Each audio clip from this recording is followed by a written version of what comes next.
What's up, everyone? Welcome back to the Conscious Dream Shift podcast. I'm so excited to be back. This is season 2. This is episode 1 of season 2. And I am so in love with the guests we have today. This season of the podcast will have so many guests. It's going to be one guest every single Sunday. So make sure you tune in on Sundays because we have such great guests. I have literally handpicked from all of the applications I've gotten, and I swear to you, there were a lot. I've picked out for you all of the best guests and the one that will provide you with so much value. And speaking of amazing guests, today we've got Paige. She is my personal favorite fitness coach I've ever found, and that's why I chose to, introduce her to you guys so she can give you guys as much value as she's given me. In this episode, she talked so much about how she became a fitness coach, so how she's marketing herself, and she does pretty different stuff than usual, stuff that I've never really heard about, which you're gonna hear from her. She grew up in North Carolina. She was a gymnast at first, and then she found her love for running, which she's back at it. You can check out her Instagram stories. She always updates us with the last results of her runs, and I love it. I personally don't run. I'm terrible at running. I don't even think I can do it because of my PCOS, but I love seeing her progress with it. And unfortunately, after her parents' divorce, she struggled with an eating disorder, but she really kept going with it. She got a bachelor's degree in public health, but in her final year of college, she finally understood what she wanted to do. She wanted to become a personal trainer. After meeting her now husband, which she was having a long distance relationship with, she moved to Arizona and she started her journey as a personal trainer. Today, she's not only a personal trainer, but she's also, let's call it like a social media manager for her friend, which she's going to talk about. And she's also a buzz cut influencer. Like, she creates content around her buzz cut, which is bussin', and it's so weird. I've seen her profile. You can check it out. It's called Space Buzz Page. I think you're gonna find it in the show notes, but that's so great what she does with it, and she grew so fast. So in this episode, she's going to share with us the strategies with business growth. We're going to discuss what practices are actually good for like fitness and health. So really get ready for this episode packed with so many actionable tips that you can apply from today. And welcome to the Conscious Dream Shift podcast, Paige. Hi. It's so good to have you here. So first of all, how you doing? Yeah, pretty good. It's Saturday morning here. Actually, I didn't ask you, what time is it over there? Right now it's 5 p.m. I know over there it's like 8 Nice. p.m., 8 a.m. So I Yeah. really, okay, I really commend you for what you're doing right now. You told me you were Yeah, on for a sure. on a run, right? Yeah, so I like to go on like a long morning run on Saturday mornings, Mm-hmm. and I feel like it's just a great way to start the day and just like really set the tone. And I just feel like it's, even though my heart rate is like super high, I feel like it's actually very relaxing mentally. Oh my God, yes. And does it set like the tone for the day, meaning like you're tired the whole day, or or do you feel more energetic? Oh, I feel like, so I actually do, working from home, I actually do a lot of my work on Fridays and Saturdays with like my Mm-hmm. client check-ins and stuff.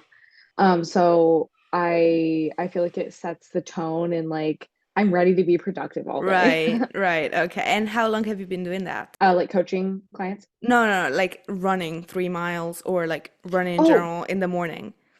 yeah, so I actually just got back into running in like May. So I ran a ton Oh. in high school, a little bit in college, and then Mm-hmm. I just picked it back up like a couple months ago. So, That's amazing. And you were yeah. also telling me you were in public health, right? What made you transition? How was it transitioning to being a personal trainer? So, a lot of people who study public health, they usually end up going on to get their master's or Mm-hmm. like working in a hospital, more of um like a health setting, less of like a fitness Mm-hmm. setting. Um, and so really like for me, what made the transition was it was because I didn't I didn't know what I wanted to do my last like year of college. I was Oh, like trying to wow. figure it out. So I had to pick an elective and I was like, okay, like I feel like I should take this strength and conditioning class, but like I don't even know how to lift. Like what am I doing? Oh, so you Why did I sign up you for that? weren't going to the gym at the time. Yeah, like so my fitness journey, I feel like really didn't start like gaining more momentum until like I took this class. Oh, okay. So so when I took this class, I was like, I just kind of fell in love with like helping people, the science, learning about it. And then yeah, it actually set me up for an internship on the college campus to like be a personal trainer. So that Oh, was cool. okay. And like, did you have any challenge in particular being a personal trainer? I guess you didn't start from the online business personal training, right? Or did you start online? Right.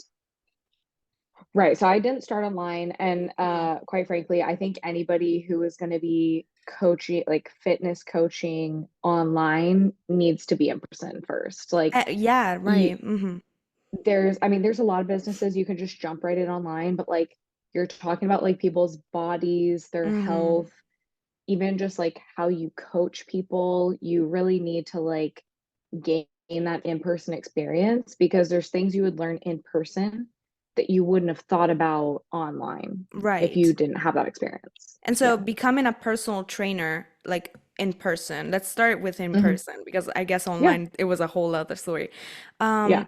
What were the challenges that you encountered in like maybe finding clients, or were you working in a gym so you already had the clients that were in the gym, or were you doing personal training like for like a specific person at a time? How was it? Hey, are you a coach or business owner that's looking to run their business full time and making thousands and thousands of dollars out of it every single month? Then you're going to be thrilled to know that the doors to CDS Academy are finally open. And for the occasion, I chose to give out a free 30-minute masterclass on launching your business and reprogram your subconscious mind in order to hit every single goal you've ever wished in business and in life. You can either DM me on Instagram Cashflow to watch it immediately, and it's Cashflow all together, all in caps, or you find a link to it in the show notes of this episode. I'll see you on the other side. Yeah. So that's a great question.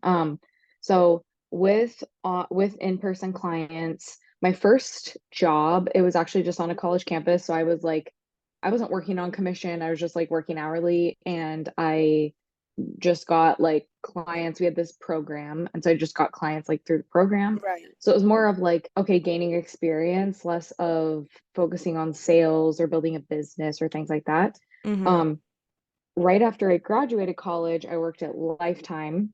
Are you familiar? Have you heard of that, gym? Not really. I heard of Okay. Planet Fitness and that's it. Okay. Like in America, Okay. like Cool. Yeah. Yeah.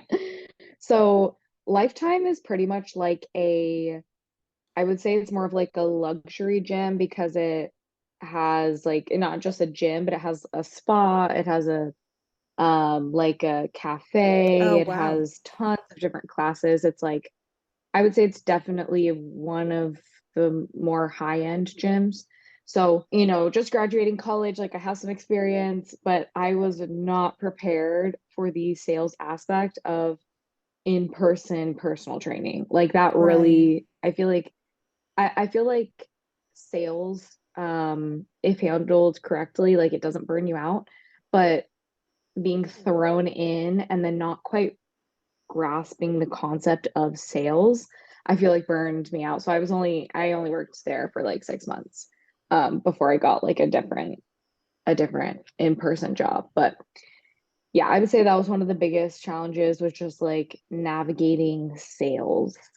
And how did you do it? I mean, I feel like in a lot of ways I didn't because I ended up switching positions, but I mean, basically, like I would say, like over the course of the last few years, Mm-hmm. I've just learned like sales really comes down to um, just delivering what you believe in Mm-hmm. and fine tuning your craft, and then like also just building those relationships because nobody wants to buy from somebody that they don't know, especially high-end personal training. Yeah, because like speaking for me, I never had a personal trainer besides my ex, Mhm. which we're not gonna talk about. And he was like he knew me personally, so he knew what I Yeah. wanted and everything. But I can't imagine like Mhm. we both know that I want you as my personal trainer, so I'm just gonna publicly say it. Love it. I guess if I didn't have a first good conversation with you, I probably wouldn't even Mhm. thought about hiring you as a personal trainer. Yeah. So it's all about delivering. Like I asked you a couple questions and I was like, wow, this girl, I feel like she understands me. And Yeah. yeah, that's basically all it comes down to, like understanding your client. And you also told me you did, in addition to obviously fitness coaching, you told me you do social media for a cookie company, but I didn't really understand what you meant by that. So what exactly Yeah. do you do? Yeah. So this is something that is actually like kind of new. Oh. Um, my friend, I mean, like we've known each other. It's one of those things where it's like you've known this person for like a year, but you haven't really become friends until like 6 months ago. So that's kind of what happened with my now Mm-hmm. friend, Amanda. She owns a local cookie company here in Arizona, and um, in I believe it was like March or April, I started doing like day events for her company. So I would like go out to like a CrossFit event, talk Mm. to people, sell cookies, and that was pretty much it. So you basically became a Um, salesperson for her in a way. uh, I would, I mean, the I didn't really feel like it was selling. Like Mm. I was more of like a cashier because the cookies Oh. sell themselves. Oh, Like okay. it didn't, I wasn't trying to convince people to like buy the cookies, like they Mm. just wanted the cookies and I was there to deliver them.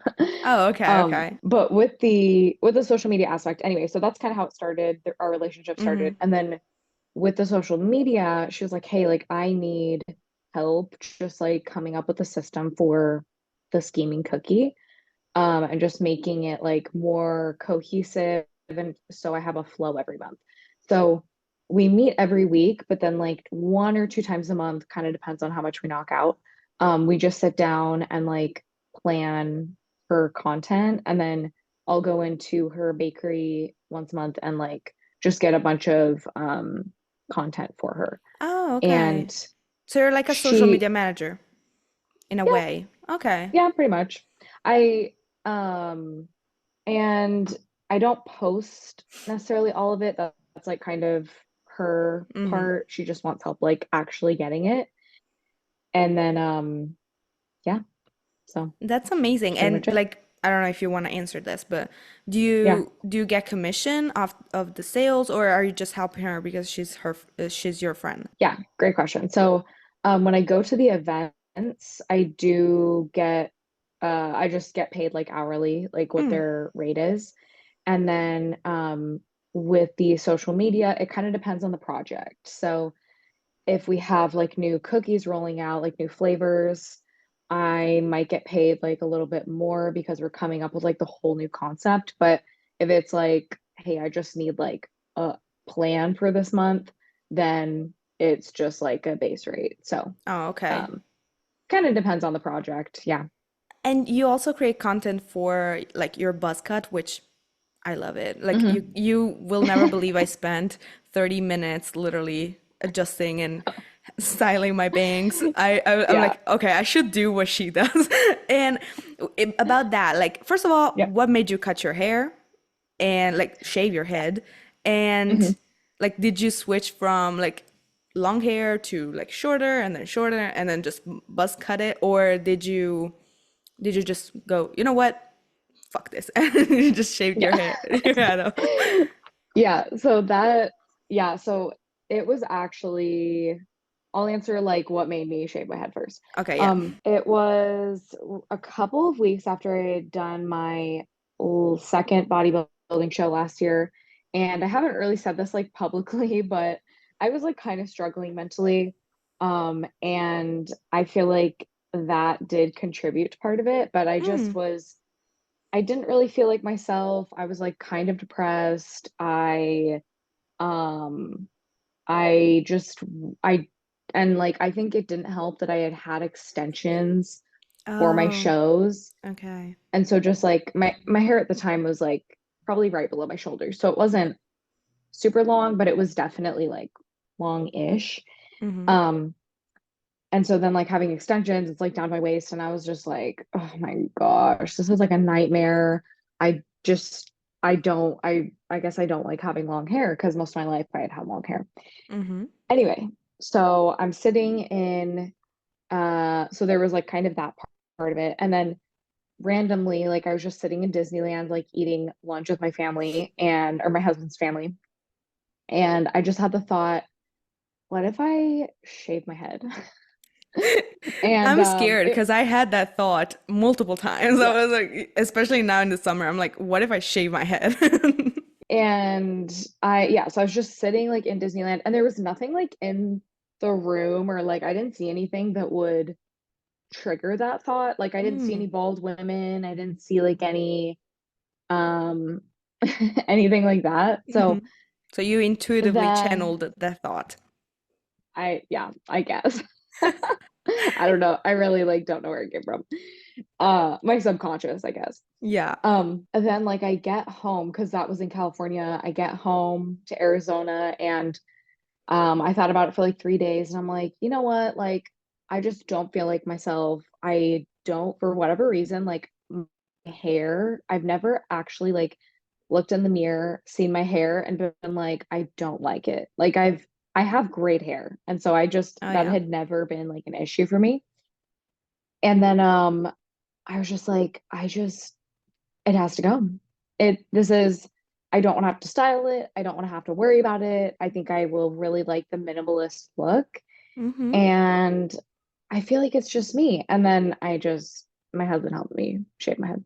So No way. So you just went from long hair to like bald, like buzz cut. yeah, That's yeah, crazy. How was it? Like, didn't it, like, I imagine, like, I cut my bangs and I couldn't stop looking at myself. Be like, oh. yeah, And like, I would like take my phone to record a story. I'd be like, who's that? Oh, yeah, it's me. And it's just yeah, bangs. Like, literally, it didn't even yeah, change my whole face. You yeah, went like buzz cut. How was it to look at yourself, like, in the first few hours, yeah. few days? It was such a weird experience because I would look in the mirror because I'd only thought about it for a few days, right? Like I didn't ponder on it for that long. Mm-hmm. So I looked in the mirror and I was like, it was such a mind F because I was like, I should have hair. Like I'm in my head, I'm visualizing because that's like part of your sense of self of like Yeah. picturing what you look like. I was like, in my head, I see myself with hair, but I am physically looking at myself and I do not have hair. It was Yeah. such it was such a weird trippy experience. Yeah, and did you keep like trying to put your hair behind your ear or like flicking your hair or something or like just moving it and then Honestly, it wasn't there? honestly, like I still do that. Like No other way. day, I the other day I think I had like I because like when I do squats, when I do front squats, the bar like rests like on my Right. shoulders, Mhm. like in front of me. And so sometimes I'll like move my head because I would used to like push my hair back like that. And I was like, what am I doing? Like I haven't had hair for a year. It's so crazy. It's so crazy Yeah. because like you're literally how your muscle remembers stuff. It's like crazy. Like I can't even imagine Yeah. how that would be. Yeah. And Yeah. also like I remember when I sometimes I wear contacts and I keep like Oh trying yeah. to put my glasses on my nose, like back on my nose, but I have Yeah. nothing there. So Yeah. I'm just flicking my my face Yeah. like oh I don't have glasses. So I can Yeah. imagine something like that. And you create content around it. So what's your advice around like merging something that's part of your life, such as I have a buzz cut, Mhm. to fitness? Like, how would you advise people to start doing that? Because maybe someone likes to create content around like, I don't know, colored hair or whatever. I have Hmm. no idea what to say right now.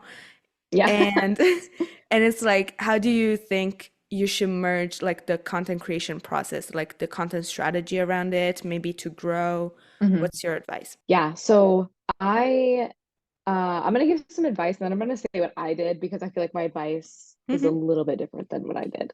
So I would say there you could probably find a commonality between like two different topics Hmm. somewhere.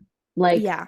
you like for example, I'll use myself as an example. Like I could combine confidence from lifting and confidence from like being bald, right? Oh, hmm. Like those kind of go together. Like you gain physical confidence from the gym and then like I also have this emotional confidence from not having hair, right? Hmm.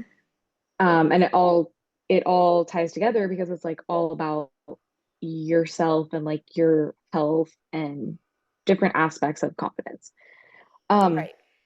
so I would say like people could probably find some sort of commonality between most topics that they're interested in because like the part of the commonality is yourself, right? Right. Um, there's the term like niche down, and I don't know, I just kind of have mixed feelings about that because it's like um part of your personal brand is you and yourself and different parts of your life, and people like to see different parts of your life. Right. um but here's what I do. Here's what I do because I have niched down, and I actually created a separate buzz bald account. Oh. And the reason I did this is because the traction I was getting was not people I would probably coach. Okay. The like my fitness account is for like fitness, lifestyle, and like some hair stuff in there on my stories and an occasional post here and there.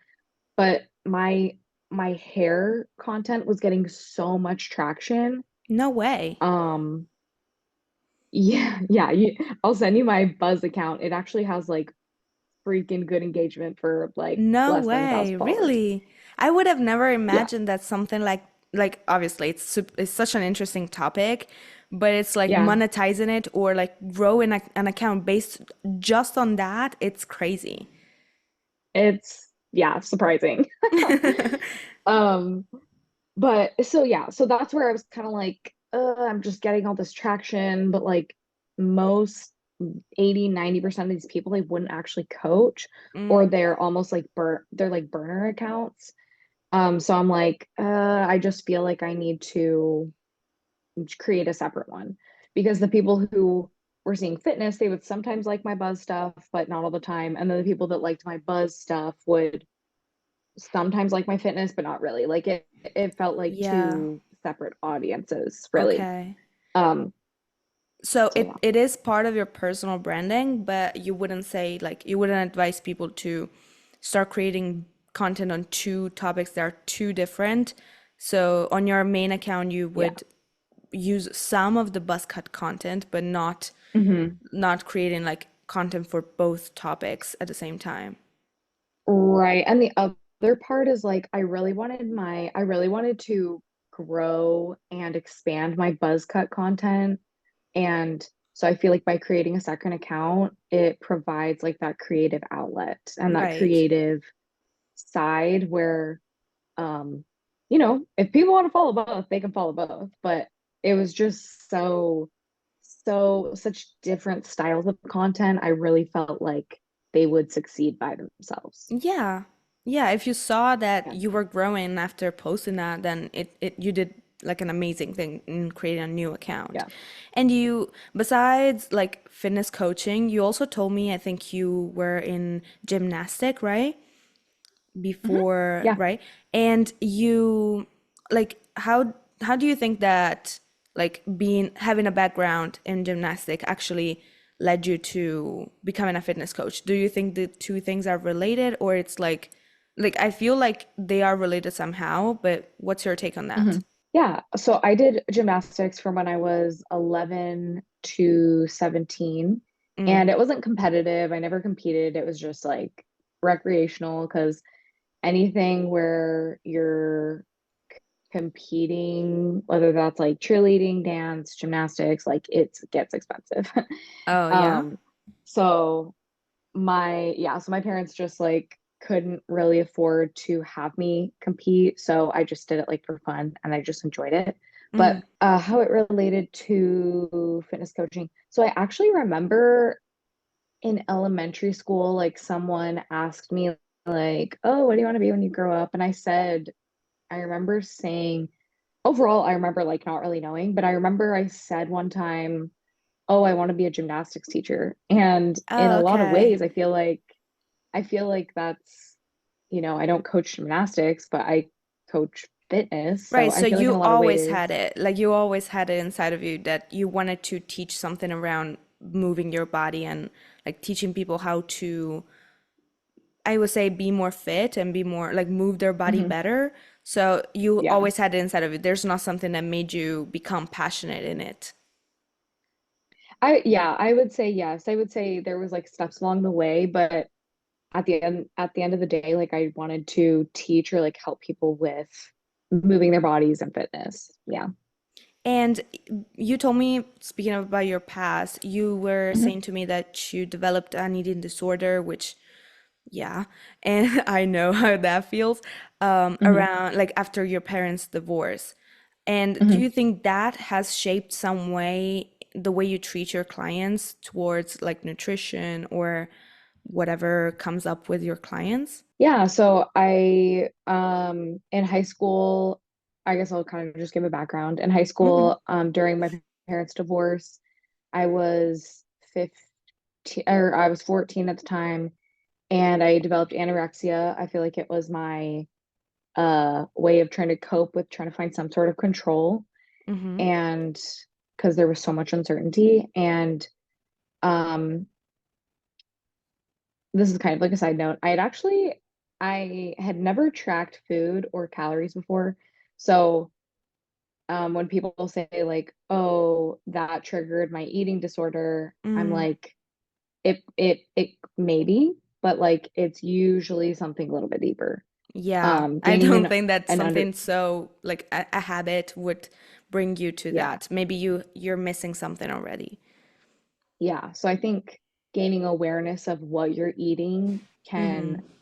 help you pull back layers of like maybe where you've had trauma or where you struggle with like eating habits and stuff. I'm sorry, what was your question? It's like, do you Totally forgot. how does that impact somehow the way you Yes, treat your yes. clients towards their journey? Yes, yes. Okay, sorry. Thank you. Um, so yeah, I do have a couple of clients currently who have eating disorder habits or past or just disordered eating.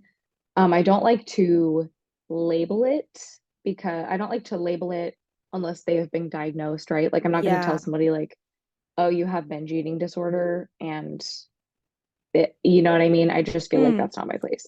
yeah. So that's why I also like to use the term disordered eating habits because it's like habits that aren't helping them but Mm. are I'm not diagnosing them.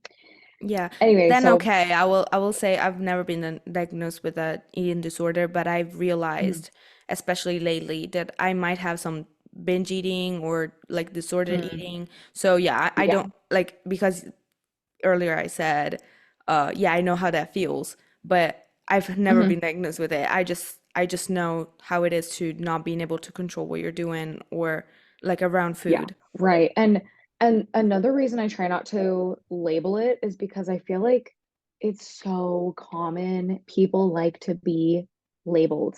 Uh, They say they don't like to be put in boxes, but they actually just want to choose their own boxes. So we hmm. see a lot of people diagnosing themselves and almost using that box as like a buffer Hmm. from sometimes taking responsibility completely of like where they're at, right? Yeah. because it's easy to be like, oh well, it's just this. Like it's just that's like my problem. So, I just have to live with it the rest of my life. And for No. sure, there's some things, but imagine if I had said that about anorexia. Imagine if I was like, yeah, you know what? I'm just I just have anorexia and that's how it is. Like Mm, I'm completely cutting myself off from a wonderful life I could be living, enjoying food, yeah. you know, Looking crushing amazing. workouts. Right. And so that's why I try not to just jump the gun and diagnose with clients and like um I think if anything, like having that ED history, I think it helps me be more empathetic Mm, and but it also because I've been through like a recovery process and it's been years since I've, dealt with that. I think it also gives them confidence that like they can get to a place where like there is a world outside of dealing with an eating disorder or disordered eating. Like there's this is part of their process that we need to work through and learn from. And like there is a positive place where we can like where you're not constantly thinking about food or you're not obsessed with like your body image. yeah, I totally get that. Like Yeah. I really love the approach that you have, especially as an external, as the client side of things. Whenever I Hmm. follow some fitness coaches, and sometimes maybe because they didn't face any of that, but sometimes I have seen them be like, if you binge eat, then you should just stop eating. Like you should just not do that Oh, because yeah. that's Just not stop. because it's like they are right in the sense that it is in your control to just not eat, obviously. Like if you Yeah. know that you tend to do that, then you can control yourself, Hmm. which yes, I understand that. But it's also not that easy. If a person is asking you, like in a question box, there was a person asking them, and it could have might as well be me asking it, so I could see myself be Hmm. like, how do you stop that? They would be like, just control yourself, just Just don't. gosh, yeah. Or You're like like put the you're box like, well, away. thanks. Thanks. Yeah, Can I thank get you. can I Some ask a real. follow-up question? And you also do, I saw you do body recomposition, right? And it's Mhm. something I've heard for the first time from you, actually. I've never heard of Yeah. the term body recomposition. What is it? Like, can you define it? I obviously looked it up, but can you define it for those who might have never heard of this? So body recomposition is basically the process of um kind of losing fat and gaining muscle at the same time. Mm-hmm. And I think a lot of, especially a couple of years ago, people were so obsessed with the concept of going through bulk and cutting cycles. And really, when you look at it simply, a lot of people were just yo-yo dieting. There, Hmm. there is a healthy way to do bulking and cutting cycles for sure.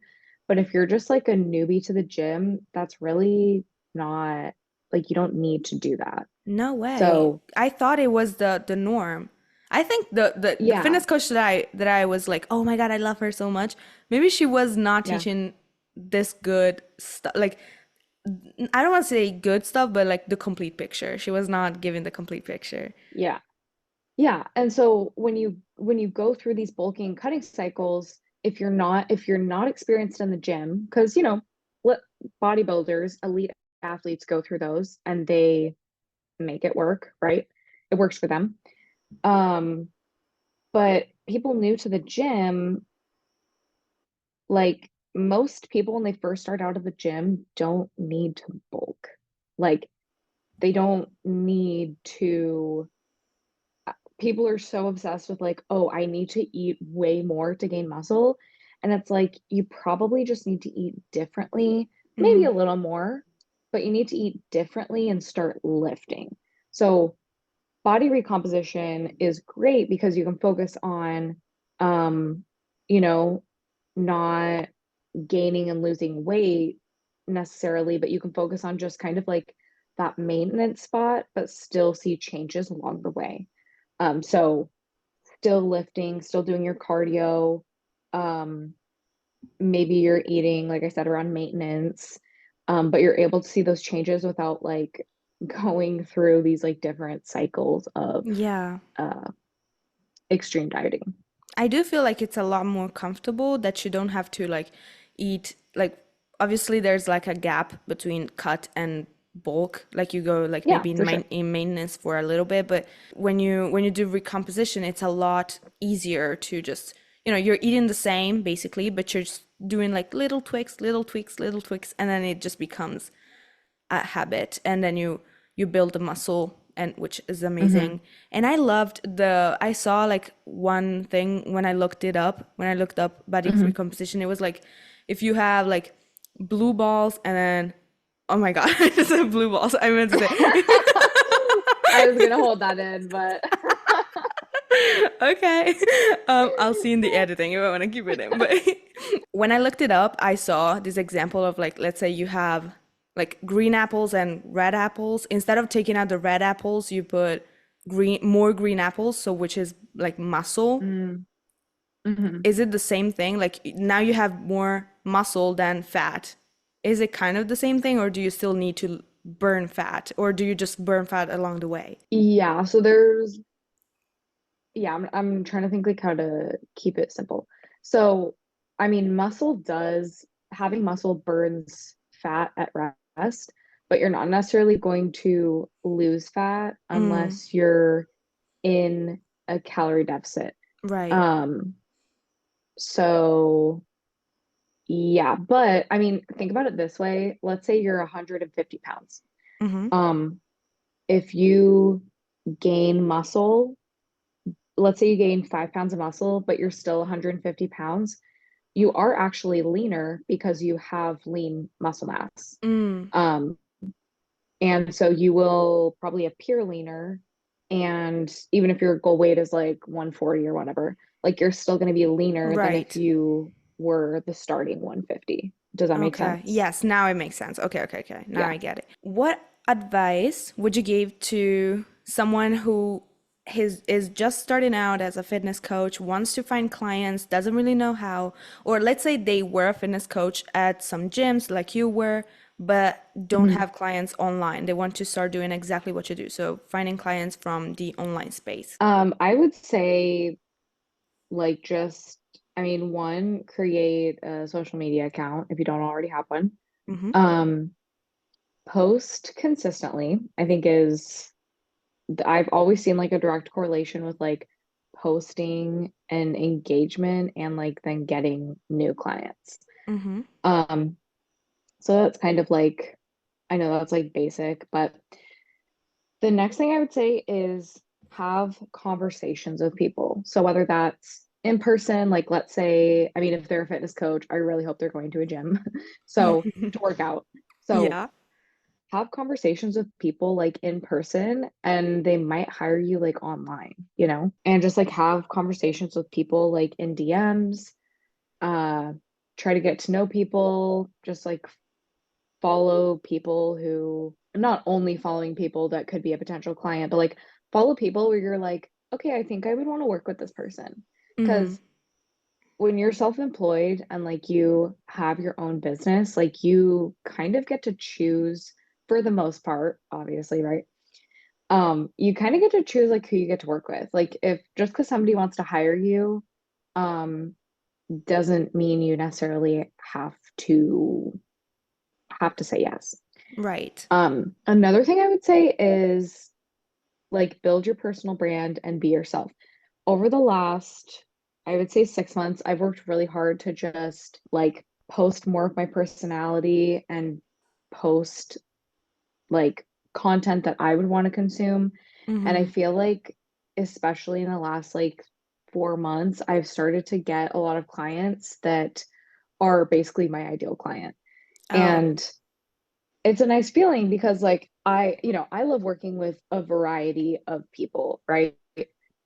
But it's a really good feeling to have, new ideal clients be like, "Hey, I just love like I feel like you're a real person. I love how you deliver content. it's just like we click like so much better. Mm-hmm. It's basically a trend, I guess, among your clients because I felt the exact same Yeah. way with you. Like, I feel like you're a real person. Yeah. You're not just there to, okay, you're fat, you need to lose weight. Yeah. Oh gosh, yeah. Well, and I just had a sales call a couple of days ago. I really hope she signs up. And she said that she's like been kind of coach shopping. And sometimes when people say that, I'm like, ooh, okay.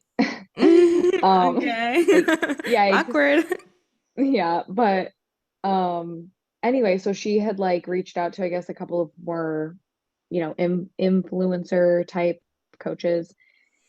And she was like, I feel like I'm actually talking to a real person when I talk to you because some of these influencers, they just have so many followers. They don't Mm, either get back to me in time, or I just feel like I'm talking to a robot.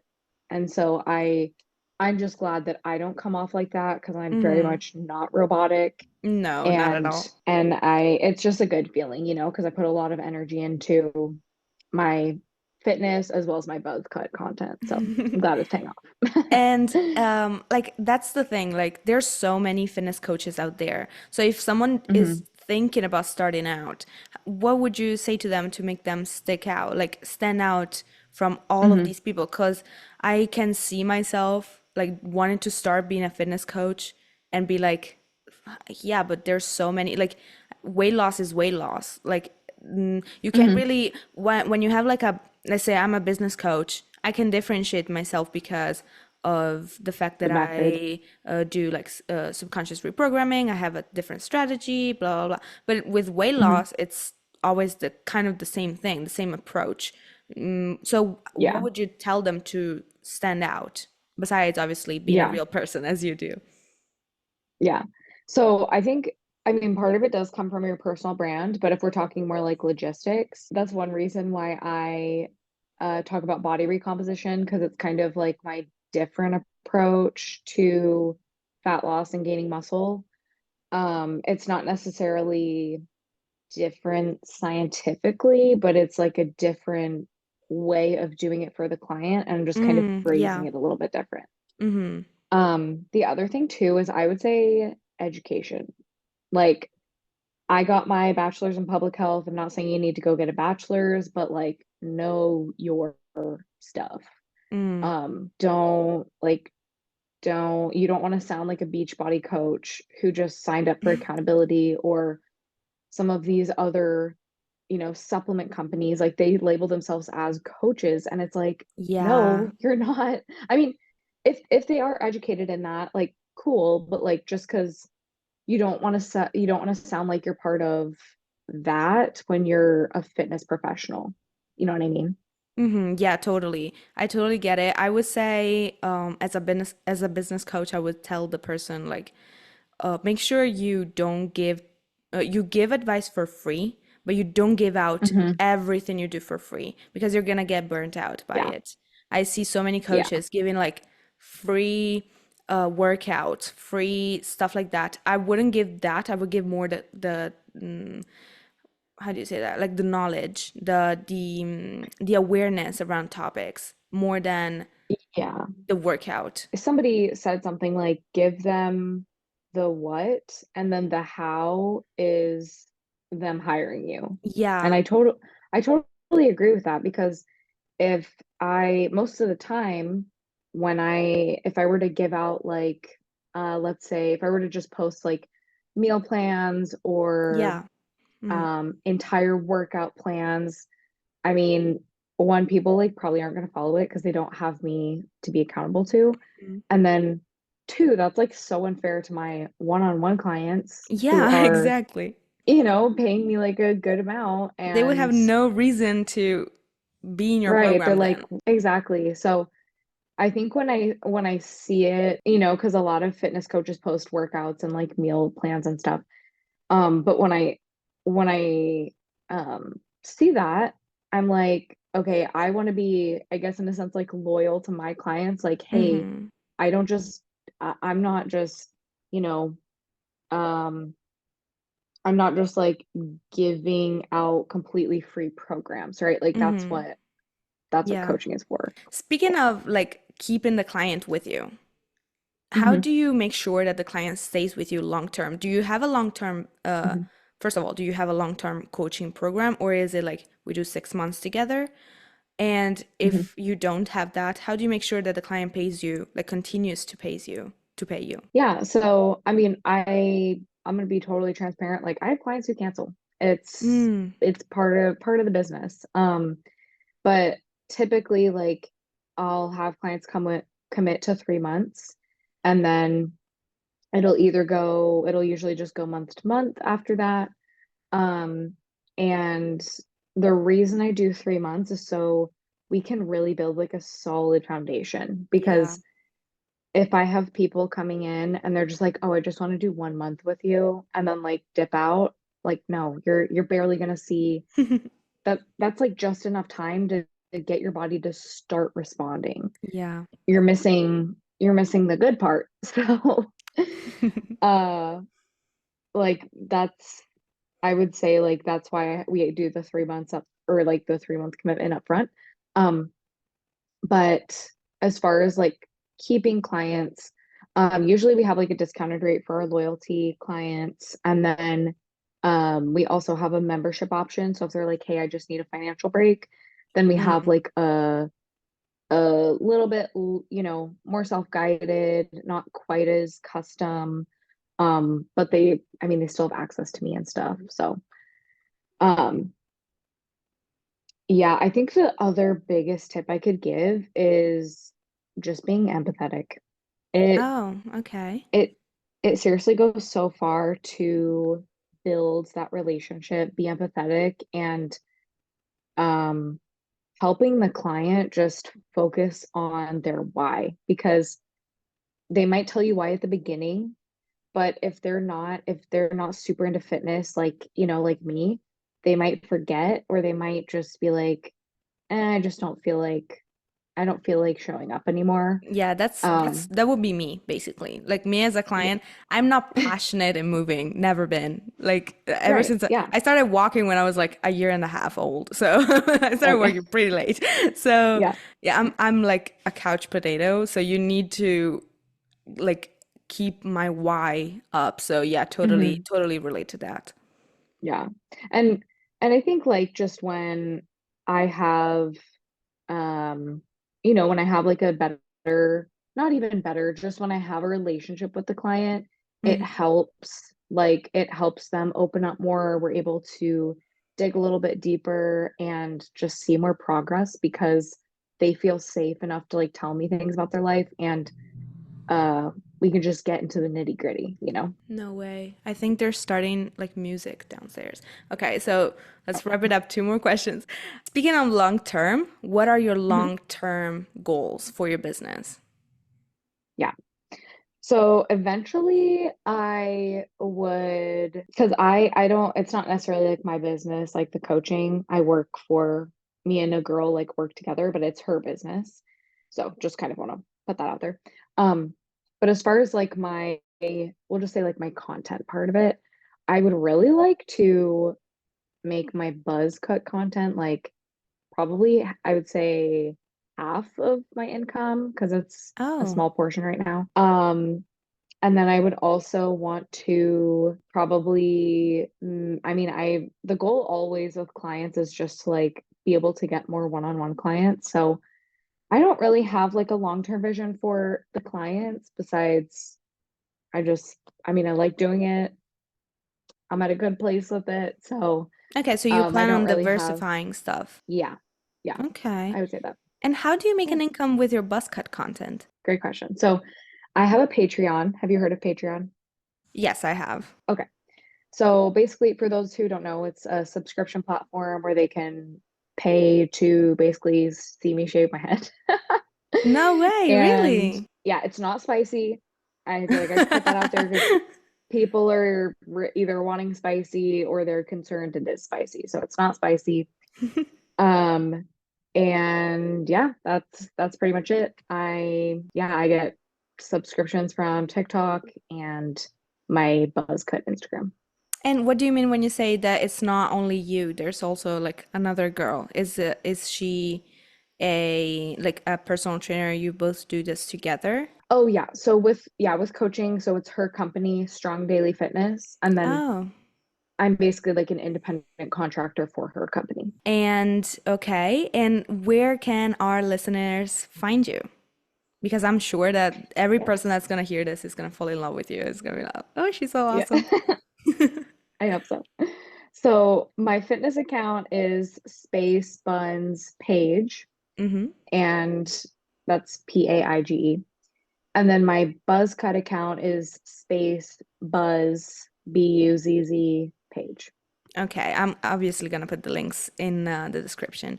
And do you plan on having Cool. like more content on TikTok, YouTube, long form content? Oh yes. So I do have a TikTok. It's really just for like buzz cut stuff. I Mm-hmm. anything I post on my buzz cut Instagram is on TikTok. So I would say I post more content on Instagram, but yeah. Okay, then it was so great talking to you. Thank you for being my like Yeah. fun fact. This is my very first interview on my podcast, so it's I was super nervous in case people saw that. But thank you for being the first guest. I'm pretty sure we're gonna hear from each other again. I have so many more questions about like cycle syncing and like different types of exercising that you see everywhere, like Cool. ketogenic diets and stuff. So if you ever want to Yeah. come back, you're more than welcome to come back. Cool. And so thank you Awesome. so much for listening to the Conscious Dream Shift podcast. Paige and I say bye bye. Bye.